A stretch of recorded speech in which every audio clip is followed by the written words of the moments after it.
त्रिलोकपुरी में चाकुओं से गोद कर की गई युवक की निर्मम हत्या। शव को पोस्टमार्टम के लिए भेजा गया अस्पताल। पूरे इलाके में फैली दहशत।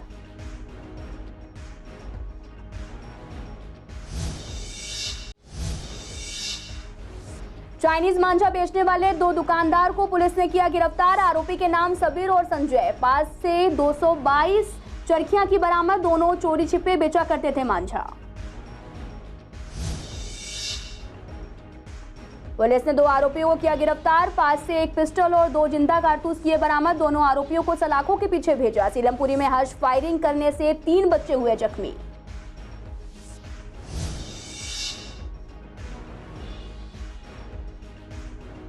शाहदरा पुलिस ने दानिश को किया सम्मानित। दानिश ने चीनी मांझे से घायल की थी मदद। इलाज के लिए पहुंचाया था पटपड़गंज के मैक्स अस्पताल।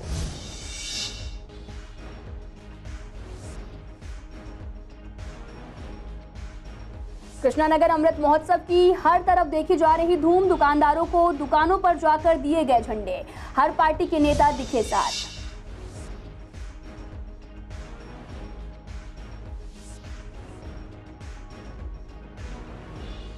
नमस्कार, मैं आपके साथ अंकिता पाल। आप सभी का सीसीएन लाइव में एक बार फिर से स्वागत है। रुक करते हैं खबरों की तरफ। पूर्वी दिल्ली के मयूर विहार थाना इलाके में त्रिलोकपुरी में एक युवक की चाकुओं से गोदकर निर्मम हत्या कर दी गई। तकरीबन आधा दर्जन बदमाशों ने सरेआम वारदात को अंजाम देकर फरार हो गए। पुलिस ने शव को पोस्टमार्टम के लिए भेजकर मामले की जांच शुरू कर दी है। हत्या की यह वारदात वहां पर लगे सीसीटीवी कैमरे में कैद हो गई, जिसके आधार पर पुलिस ने हत्यारे की पहचान में जुटी है। मृतक की पहचान 21 साल के तुषार के तौर पर हुई है। वह त्रिलोकपुरी के 16 ब्लॉक का रहने वाला है। बताया जा रहा है कि तुषार सोमवार देर शाम घर के पास बने मंदिर के बाहर टहल रहा था। तभी करीब आधा दर्जन युवकों ने तुषार को घेर लिया और उस पर ताबड़तोड़ चाकुओं से हमला कर दिया। वहां से फरार हो गए। तुषार वहीं पर लड़खड़ाते हुए गिर गया। पास मौजूद लोगों ने लाल बहादुर शास्त्री अस्पताल में भर्ती कराया, जहां डॉक्टरों ने उसे मृत घोषित कर दिया। सूचना मिलते ही मयूर विहार थाना पुलिस की टीम मौके पर पहुंची और मामले की गंभीरता को देखते हुए एडिशनल डीसीपी सचिन शर्मा ने जायजा लिया। साथ ही पुलिस को शुरुआती जांच में एक सीसीटीवी भी मिला, जिसमें हत्या की पूरी वारदात कैद है। एडिशनल डीसीपी सचिन शर्मा ने बताया कि देर शाम पुलिस को चाकू मारने की खबर मिली। सूचना के बाद मौके पर पहुंची पुलिस तो पता चला कि घायल को एलबीएस अस्पताल ले जाया गया, जहां डॉक्टर ने उसे मृत घोषित कर दिया। शव को पोस्टमार्टम के लिए भेजा गया है और हत्या का मुकदमा दर्ज कर लिया गया है। उधर पुलिस ने सोमवार को चाइनीज मांझा बेचने वाले 2 दुकानदार को गिरफ्तार किया है। आरोपी की पहचान सबीर और संजय सचदेवा के रूप में हुई है। पुलिस ने इनके पास से मांझे की 222 चरखियां भी बरामद की हैं। दोनों चोरी छिपे मांझा बेचा करते थे। पुलिस चाइनीज मांझा बेचने वालों के लिए जगह जगह छापेमारी कर रही, जिससे कि और भी लोगों को पकड़ा जा सके। चाइनीज मांझे से काफी लोगों की जान हर साल जाती है। साथ ही प्रतिबंध लगे होने के बाद लोग अवैध तरीके से बेचते हैं। पुलिस आरोपियों से पूछताछ कर रही है, जिससे और भी लोगों का पता लगाया जा सके।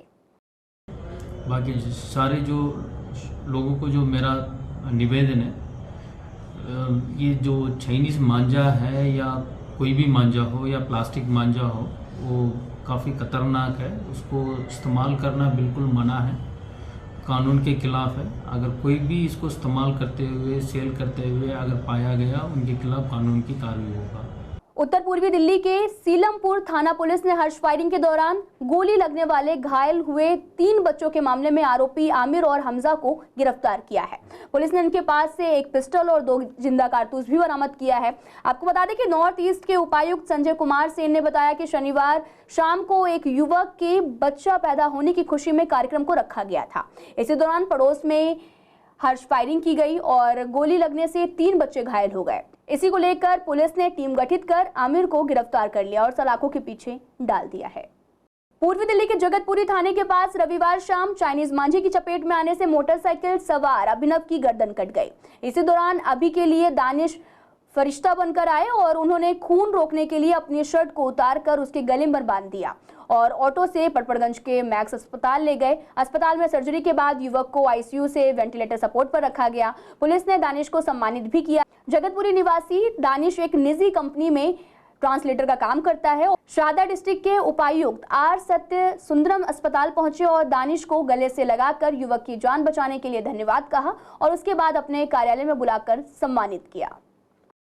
कल शाम को एक पीसीआर कॉल मिली, उसी में एक डैनिश नाम का लड़का जिन्होंने बताया एक अभिनव नाम का लड़का को पतंग का जो मांझा से गला कट गया था, उनको मैक्स हॉस्पिटल में भर्ती कराकर इन्होंने पीसीआर कॉल की। उसी में तुरंत मौके पे जो पुलिस पहुंची, फिर हॉस्पिटल भी पहुंची। वहाँ पर जाके इंक्वायरी में पता चला है ये अभिनव है, ये 22 साल का उम्र है। इन्होंने बीकॉम ऑनर्स किए हैं, एमबीए का तैयारी कर रहा है कन्नाट प्लेस में एक इंस्टीट्यूट से। इन्होंने कल शाम को वापस आ रहा था कन्नाट प्लेस से, अपना जो जगतपुरी में वो सिस्टर का घर है वहाँ वापस लौट रहा था मोटरसाइकिल पर। तभी नाला रोड जगतपुरी में इनको पतंग का जो मांझा है उसमें इनका गला फंस गया था। उसमें इनको काफ़ी सीरियस इंजरी हुआ था, डीप इंजरी हुआ था। उसी समय में वहाँ पर आसपास में जो घर था, जो अपना जो डैनिश है, इन्होंने तुरंत मौके पे पहुँच के इनको वहाँ से रेस्क्यू करके एक ऑटो वाला का मदद से तुरंत 10 मिनट के अंदर अंदर इन्होंने मैक्स हॉस्पिटल में ले जाके एडमिट कराया। उसके बाद अभिनव को ओटी में ले जाके इनको ऑपरेशन भी डॉक्टर ने किए हैं। उसकी वजह से अभी इनका कंडीशन स्टेबल है, अभी भी आईसीयू में है लेकिन स्टेबल है। जो डैनिश है, इन्होंने इतना बढ़िया अच्छा काम किए हैं। ये अमेज़न में एक जापानीज़ लैंग्वेज का ट्रांसलेटर का नौकरी कर रहा है। इनकी जो तुरंत जो एक्शन इन्होंने किए हैं उसकी वजह से एक जान को बच पाए हैं। दरअसल बात ये थी, मैं घर से 6:30 बजे घर से बाहर निकला, थोड़ा दरवाजे पर ही खड़ा हुआ था कि एकदम से रोड पे ही मेरा घर है, तो रोड पर एक स्किड की आवाज़ आती है बाइक रुकने की। मैं भागा दौड़ा, भाग के जाके देखा तो वहाँ पे एक लड़का रुक गया और अपने गर्दन पर हाथ चला रहा है। मैंने सोचा ये मांझा है, 15 अगस्त है तो मांझा हटा रहा होगा। तो मैंने वहाँ जाके देखा तो उसका मांझा उन्होंने हटाया एंड मैंने जब हेलमेट उतारा तो खून निकलना चालू हो गया बहुत तेज़ी में। तो मैंने इधर उधर देखा, बाकी लोग सब कह रहे कपड़ा लाओ कपड़ा लाओ, कोई कपड़ा लेके नहीं आया। मैंने टी शर्ट उतारी अपनी, उसकी गर्दन पे लगाई, ऑटो रुकवाया हैंड टू हैंड, ऑटो में बिठा के मैं उसे मैक्स हॉस्पिटल लेके चला गया। एंड वहाँ पे जाती जैसे ही मैंने कपड़े में से इतना खून निकल रहा था कि पूरा मेरी टी शर्ट पूरी लाल हो गई, खून टी शर्ट में से भी बाहर निकलने लगा। मैं पुलिस का बहुत बहुत धन्यवाद कहना चाहूँगा। एंड पुलिस ने मुझे बुलाया, मुझे रिवॉर्ड भी दिया, एक वो भी दिए, ट्रॉफी टाइप भी दिए एंड मुझे बोला है कि आपको एक सर्टिफिकेट भी दिया जाएगा, एक रिवॉर्ड भी दिया जाएगा। सो मैं पुलिस का बहुत बहुत धन्यवाद कहना चाहूँगा। मैं उन लोगों से यही कहना चाहूँगा कि आप मांझा मत खरीदिए, क्योंकि कल जैसी गर्दन कटी थी ना, वो उस खून उड़कर निकल रहा था गर्दन में से, तो बहुत गंदी वाली गर्दन कटी थी उस बेचारे बंदे की। मैं आप लोगों से यही अपील करूँगा कि आप वो मांझा मत खरीदिए, बहुत बड़ी रिक्वेस्ट रहेगी। दिल्ली पुलिस बहुत अच्छा काम कर रही है, काफ़ी दुकानें उन्होंने बंद भी करवा दी है, काफ़ी मांझे भी उन्होंने जब्त कर लिए गए हैं काफ़ी दुकानों से। पूर्वी दिल्ली में भी अमृत महोत्सव की धूम देखी जा रही है। घर घर तिरंगा अभियान को सफल बनाने के लिए हर कोई सामने आ रहा है। कृष्णानगर के गवर्नमेंट स्कूल रोड मंदिर मार्ग में सभी पार्टी के नेताओं और पुलिसकर्मियों ने भी अमृत महोत्सव को भव्य बनाने के लिए दुकानों में तिरंगा का वितरण किया और साथ ही लोग अमृत महोत्सव में अपनी पूरी भागीदारी भी दिखा रहे हैं। तो देखिएगा, ये लाल क्वार्टर ट्रेड एसोसिएशन का प्रोग्राम है, ये एक तिरंगा वितरण का प्रोग्राम है और काफ़ी उत्साह से ये लोग 15 अगस्त का प्रोग्राम बना रहे हैं। बड़ा खुशी का हर्ष का विषय है कि पूरे हिंदुस्तान में कि घरों में तिरंगा लगा रहे हैं। अभी इन्होंने अनाउंस किया है कि दुकानों पर भी तिरंगा लगाएंगे हम। बड़ा अच्छा लग रहा है मेरे को और बहुत इनकी सोच जो है अपने देश के प्रति बहुत अच्छी है। देखिए, आज़ादी का अमृत महोत्सव चल रहा है और आज़ादी को 75 साल हो चुके हैं। ऐसे में प्रधानमंत्री के आह्वान पर पूरे देश में घर घर तिरंगा लगाया जा रहा है और आज मैं हमारी लाल क्वार्टर मंदिर बाग एसोसिएशन को बधाई देना चाहता हूँ। उन्होंने सभी ट्रेडर्स को बुला के और हर दुकान पे तिरंगा की जो मुहिम चलाई है उसके लिए इनका बहुत बहुत धन्यवाद और स्वागत है। हर मार्केट में तिरंगा फहराने का प्रोग्राम है, इसमें एक जागृति पैदा हो रही है हमारे लोगों में और जो हमारी आने वाली पीढ़ी है उसको पता चल रहा है तिरंगे की महत्व क्या है, तिरंगा के लिए हमारे लोगों ने कुर्बानियाँ की हैं। तो युवा को जागृत करने के लिए ये कार्यक्रम रखे जा रहे हैं, युवा जागृत हो, क्योंकि युवा इन चीज़ों आगे नहीं आता। युवा समझता है ये पॉलिटिकल झंडे नहीं है, ये राष्ट्रीय झंडा है और इसको निभाने के लिए हम सब मिलकर काम कर रहे हैं। रक्षाबंधन को लेकर इस बार व्यापारियों में भ्रम की स्थिति है, जिसको लेकर बाजार 11 और 12 अगस्त को भी खुलेंगे। सीसीएन की रिपोर्टर वंदना ने जाकर पूर्वी दिल्ली के कृष्णानगर के दुकानदारों से बात की तो उनका कहना है कि हमारा सोमवार का जो ऑफ होता है वो बंद किया जाए। वैसे भी हम लोगों को कोरोना से काफी घाटा हो चुका है, हम लोग 11 और 12 दोनों दिन ही दुकान खोलेंगे। ये अच्छी बात है। वैसे तो कोविड टाइम के बाद व्यापारियों के लिए एक अच्छी खुशी की खबर है कि लोग अब बाहर निकले हैं, ग्राहक आ रहे हैं और मार्केट में चहल पहल भी है। तो मैं ये भी कहूँगा कि इस समय लोगों को चाहिए कि अच्छे तरीके से व्यापार करें, लोगों को अच्छे तरीके से एंटरटेनमेंट करें। और जहाँ तक बात है भद्रा काल की, तो भद्रा काल जो मेन होती है वो होलिका में चलती है। होली के ऊपर उसका मेन महत्व होता है। और मैं सनातन धर्म से भी और सरकारों से भी ये एक अपील करना चाहूँगा कि ये जिस तरीके से दो त्यौहार बनाए जा रहे हैं, इसको किसी एक ऐसी शख्सियत को, एक ऐसी टीम को गठन किया जाए जिससे कि कम से कम हम लोग एक त्यौहार एक ही दिन में मनाएं। हमारी दुकानें तो दोनों दिन खुलती हैं, हमारी छुट्टी तो मंडे की है, तो मेरे ख्याल से हमें तो कोई फ़र्क नहीं पड़ता नहीं इस बात के लिए। हाँ, ये है जो आवाजावी है, कस्टमर्स हैं, उसके लिए थोड़ा सा हम कहते हैं जैसे आगे थोड़ा बहुत हम टेबल वगैरह लगाते हैं समथिंग, उसकी इजाज़त 2 दिन दे दी जाए तो कोई बड़ी बात नहीं है। लोगों को परेशानी नहीं होनी चाहिए और लोग भी एहतियात बरतें। जैसे अब दोबारा कोरोना फिर शुरू हो रहा है तो एहतियात बरत के जो है वो काम करें। मैं तो वहाँ मंडे की भी इनको कहना चाहिए खोलने के लिए, क्योंकि लोग परेशान हैं।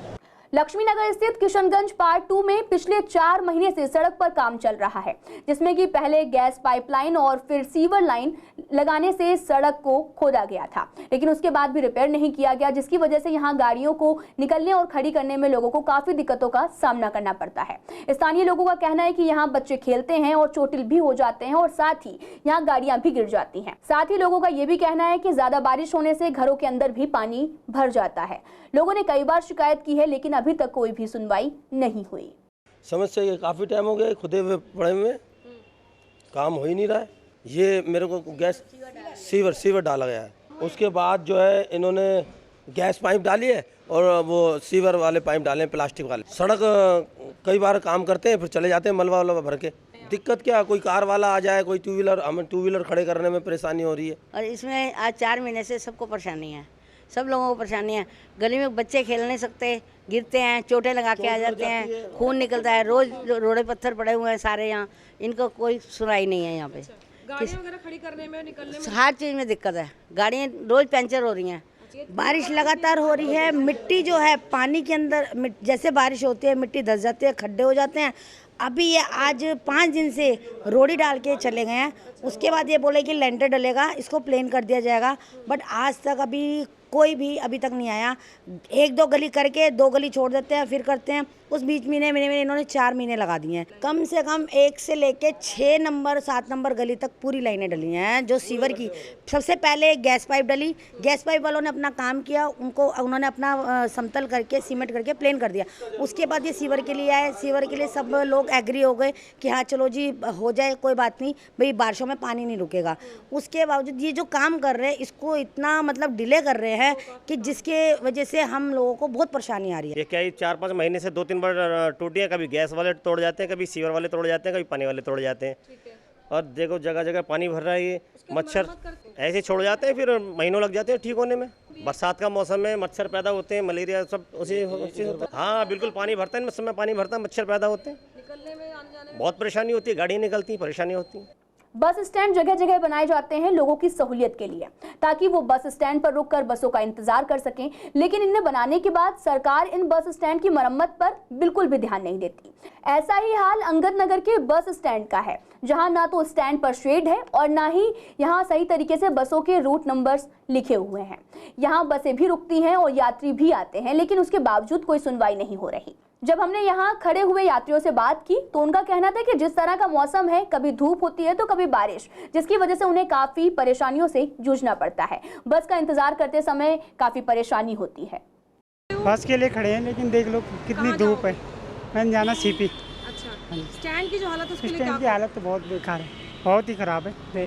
देख लो कितना, क्या नहीं है यहाँ पर, कुछ भी नहीं है, कोई सुविधा ही नहीं, शेड वगैरह कुछ भी नहीं है। देख लो हालत, देखो यहाँ की बिल्कुल खराब है, गर्मी है, बहुत ज़्यादा गर्मी है। कोई ऊपर से वो भी नहीं है, थोड़ा छत हो, इसी छत नहीं है, गर्मी में परेशानी होती है बहुत। लेडीज़ आ गई तो उनकी परेशानी, सबकी परेशानी होती है बहुत। अब गर्मी इतनी है, अगर बारिश आ जाए तो और परेशानी है। छत भी नहीं है, छत भी नहीं है, कुछ भी नहीं है, कुछ भी नहीं है, कोई रिपेयरिंग कुछ भी नहीं है। अगर कोई हादसा हो जाता है क्योंकि जंग खाया हुआ है। हाँ बिल्कुल जंग खाया हो तो हाँ जी बिल्कुल हालत ख़राब है, बिल्कुल ही हालत ख़राब है। धूप देख लो मैडम, कितना तेज़ धूप है, और देखो इतना गर्मी भी हो रहा है, और बारिश है तो भीग जाते हैं। यहाँ है क्या, कुछ भी तो नहीं है, सिर्फ जज्जा बाजार नाम का स्टैंड है बस? बस नाम का है, हमें तो देखा ही नहीं कभी। हाँ तो कितने साल हो गए इसका लगे, यहाँ भी और सामने वाला भी वहाँ पे, वो तो पूरा ही ख़त्म हो चुका है। इसको मेरा ख्याल आज अगर देखा जाए तो साल के करीब हो गया है इस पोजीशन में। ना तो इस पर कोई बसों के नंबर लिखे हुए हैं, ना बस स्टैंड पे छत है, एक ढांचे के तौर पे खड़ा हुआ है। अगर यहाँ लोग खड़े होते हैं तो किसी दिन भी ये हादसा हो सकता है, अगर ये गिरे तो किसी का कोई ना कोई एक्सीडेंट हो सकता है। पब्लिक जो बसों के लिए आती है वो यहाँ ना खड़ी होकर सड़क के बीच में खड़ी होती है। सड़क वैसे ही छोटी, वो भी खतरनाक है, कभी एक्सीडेंट हो सकता है, कोई बस के नीचे आ सकता है, वो भी एक लोगों के लिए मतलब बड़ी मुसीबत का घर है। बस स्टैंड दिल्ली के अंदर मैक्सिमम ईस्ट दिल्ली के अंदर देखा जाए तो आज की डेट में टूटे पड़े हैं।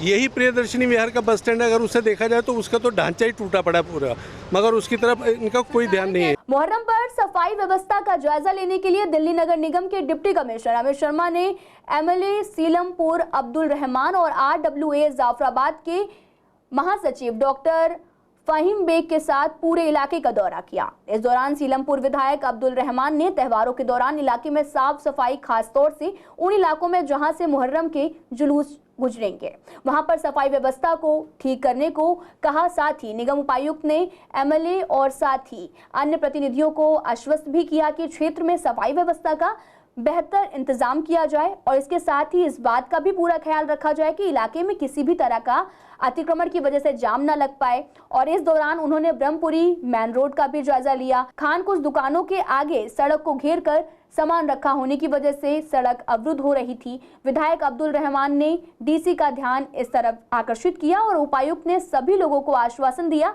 कि इलाके में सफाई व्यवस्था का पूरा ध्यान रखा जाए ताकि त्योहार के दौरान किसी भी तरह की कोई भी दिक्कत ना हो। श्री रामलीला कमेटी इंद्रप्रस्थ के चेयरमैन श्री दिलीप बिंदल की अध्यक्षता में ईस्ट दिल्ली की सभी प्रमुख लीला कमेटियों की एक मीटिंग सम्मेलन कक्ष और आईपैक्स भवन और आईपी एक्सटेंशन में संपन्न हुई। गहन विचार विमर्श के बाद सर्वसम्मति से निर्णय लिया गया कि ईस्ट दिल्ली रामलीला महासंघ का गठन किया जाए। सर्वसमिति से व्यापारी नेता, सामाजिक कार्यकर्ता सुरेश बिंदल को इसकी अध्यक्षता चुना गया और महामंत्री का दायित्व श्री भगवत रस्तोगी को दिया गया। महासंघ के संरक्षक के रूप में श्री रमेश शर्मा पिल्लू भाई जी के निवेदन किया गया कि उन्हें स्वीकार किया। कार्यक्रम का संचालन प्रमोद अग्रवाल ने किया। अपने स्वागत भाषण में दिलीप बिंदल जी ने सबका अभिनंदन करते हुए कहा कि इस संगठन की बहुत आवश्यकता थी। दिल्ली की 33% आबादी रहती है। क्षेत्र में लगभग छोटी बड़ी 100 से अधिक रामलीला गली मोहल्लों से लेकर बड़े बड़े मैदानों से होती हैं। मुझे खुशी है कि ईस्ट दिल्ली की सभी बड़ी रामलीला कमेटी के प्रतिनिधि इस सभा में उपस्थित हैं। नवनिर्वाचित अध्यक्ष सुरेश बिंदल जी ने घोषणा की कि प्रत्येक कमेटी को महासंघ की कार्यकारिणी में सम्मान सहित स्थान दिया जाएगा। सभी कमेटियां अपने यहां पर निर्णय कर सकेंगी और साथ ही महासंघ प्रतिनिधि की सूचना हम तक भी भिजवाई जाएंगी। साथ ही श्री भगवत प्रसाद जी के प्रस्ताव का सदस्यता शुल्क 5100 वार्षिक तय किया गया है। साथ ही आपको बता दें कि सभा में सर्वसम्मति से प्रस्ताव स्वीकार किया गया। रामलीला कमेटी को मर्यादा पुरुषोत्तम भगवान श्री राम की लीला मंचन के लिए विद्युत व्यवस्था और साथ ही निःशुल्क उपलब्ध कराई जानी चाहिए ताकि यहां पर प्रशासनिक व्यवस्था के अनुसार संभव नहीं है तो कम से कम घरेलू दर पर इसे उपलब्ध करवाया जाए। सभा का यह प्रस्ताव भी पास किया गया और हर साल मैदान बुक करवाने के लिए अनेक कठिनाइयों का सामना करना पड़ता है। इसके लिए संबंधित व्यवस्थाएं स्थायी रूप से बनाई जाएं। सभा के माननीय उपराज्यपाल महोदय और साथ ही तमाम राजनीतिक, धार्मिक, सामाजिक कार्यकर्ता का धन्यवाद किया जिन्होंने व्यवहारिक जो कि नीतियां प्रशासन ने बना दी हैं उनको हटवाने में योगदान दिया गया और साथ ही बैठक में 23 रामलीला कमेटियों के प्रतिनिधियों ने भी भाग लिया। फिलहाल पूर्वी दिल्ली खास में आज के लिए इतना ही। तमाम खबरों के लिए आप देखते रहिए CCN लाइव।